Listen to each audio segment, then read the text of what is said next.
A wise person once told me, dreams don't work unless you do. We try so hard in our lives to fit in. We try to fit into certain groups, certain frats, certain sororities, amongst certain friends, yet the people we idolize most are the ones that stand out. But when you're prepared, there is no fear. There is no fear of failure, because even if you've walked out of something and you feel like you failed at it, your preparation is so strong that you're gonna take that failure and turn it into the outcome you desire. And most people stop at failure, okay? We've all failed at things. I'm gonna continue to fail at stuff, right? It's the most powerful tool you can use, but it all depends on how you use it. What would your future be like if you decided to want that which you desire so strongly that it prepares you past your fears, that you experience the fear, as the one book says, feel the fear and do it anyway? Life is 10% what happens to you, is 90% what you do about it. No matter who you are, no matter where you are in life, you can take the lid off of your job. And if you're wondering if you still have the lid on in your life, here are some clues that's gonna let you know that the lid is still on. If you're not excited about waking up in the morning, if you're sitting around bored out of your mind, if you got time to do everything anybody asks you to do, you probably got the lid on. If when you tell your dreams to all your friends, it makes sense to them, you got your lid on, man. Your dreams should not make sense to everybody. You gotta say something that make people go, how you gonna do that? That's when you got the lid off. And if I were you, I'd do that. I'd take the lid off. Makes sense to me, don't it? You're always gonna get ready to get set to get going. What we've gotta do is, boom, just like that, move into action. Every time you remember your dream, you're removing some dirt. You're digging it back out. The true mark of a champion is, even though some dirt gets thrown on your dream, instead of letting it get buried, you keep shaking it off. You keep moving forward. You keep looking for a new opportunity. You wouldn't be having that opposition if you didn't have something great in you. If your dream wasn't alive and on track, right on schedule to come to pass, you wouldn't have so many things coming against you. That dream is still alive. You may have tried a year ago, 5 years ago, or 40 years ago. Didn't work out. Nobody was there to help you. Go back and try again. This is your time. This is your moment. Your destiny is calling out to you. Can I tell you, your dream is not dead. It's just not in season. Your time is coming. Promotion is coming. Good breaks are coming. Promises you've been standing on. Dreams you've been praying about. Lack is not your destiny. Constantly struggling, barely getting by is not the end of your story. These light afflictions are for a moment. The adversity is temporary. The glory is eternal. Lord, I believe this is my year to get healthy and whole. This is my year to meet the people of my dreams. This is my year to go further in my career, to step into a new level of my destiny.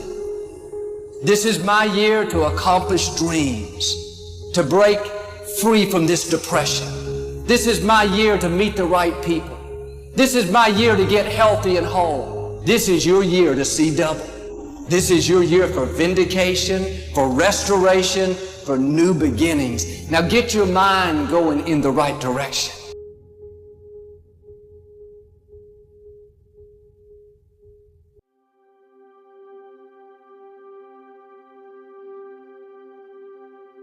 Here's the secret. The people that do the most with their lives, the people that seem the most self-assured, the ones that seem to embody confidence, the ones that seem to define confidence, they're the ones that had to face down the most fear. They simply didn't linger in it. Don't hate your competitors. Respect your competitors. Learn from him. I had a very important person in my life come to me and say, "Who's your hero?" And I said, "I'm not going to think about that. Give me a couple of weeks." I said, "I thought about it. You know who it is?" I said, "It's me in 10 years. So I turned 25 10 years later. That same person comes to me and goes, "So are you a hero?" And I was like, "Not even close." He said, "Why?" I said, "Because my hero is me at 35. So you see, every day, every week, every month, and every year of my life, my hero is always 10 years away. I'm never going to be a hero. I'm not going to attain that. I know I'm not. And that's just fine with me because that keeps me with somebody to keep on chasing." That's the thing. Success and failure are generally slow processes. Either slowly building things up or gradually tearing them down. And that's why I say you've got to pay attention. You have to watch. You have to watch every single second. Choose love, and don't ever let fear turn you against your playful heart. I believe in manifestation. I believe in putting a rocket of desire out into the universe, and you get it when you believe it. You get it when you believe you have it, and that's the key. So we want to get really sensitized, acutely sensitized, sensory acuity, to whether what we're doing is working or not. And by the way, sensory acuity is really the measure of a person's intelligence. What I mean by that is, how do we measure intelligence? Intelligence is a measure of the number and quality of distinctions you have in a given situation. You can handle this, you just haven't figured it out yet. It's all right, this is your training period. This is the tuition you have to pay for what you don't know. You can do this, other people have done it. It doesn't take an Einstein.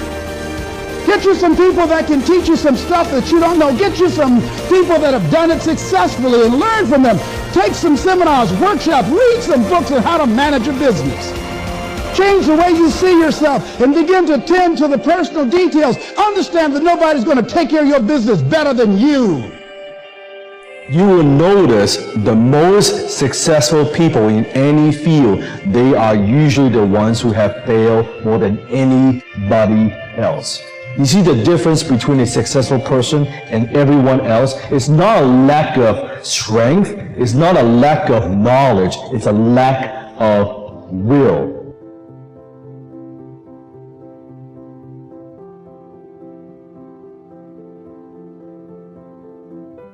You must experience what this life is totally, isn't it?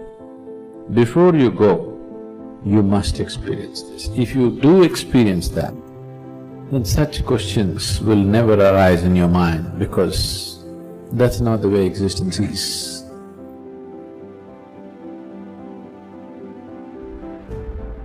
It's up to you in a world where we're taught to look outside for answers, for a job that will make us happy, for money that will make us happy. The answer is within. We already have it. We already have the answer, but will we unleash it? Will we give it? Will we own it? Will we truly reinvent ourselves to become the people that we're capable of becoming?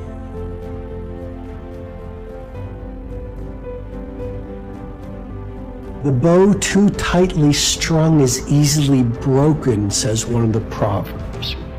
Balance is a gorgeous thing.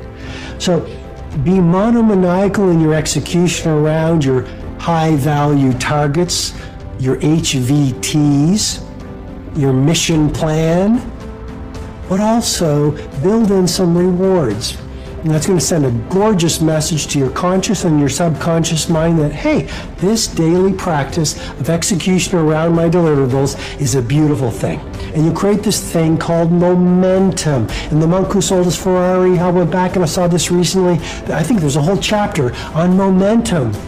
And you become like this. I love skiing. You start off small, but as you go down the slope, you pick up momentum. A lot of people say, Robin, where do I start? I want to start a new business. I want to become a better artist. I want to find the love of my life. I want to be a world-class creative. I want to multiply my financial life. Where do I start? You just start. You just start. There's great power in the start. And when you start, life starts supporting you.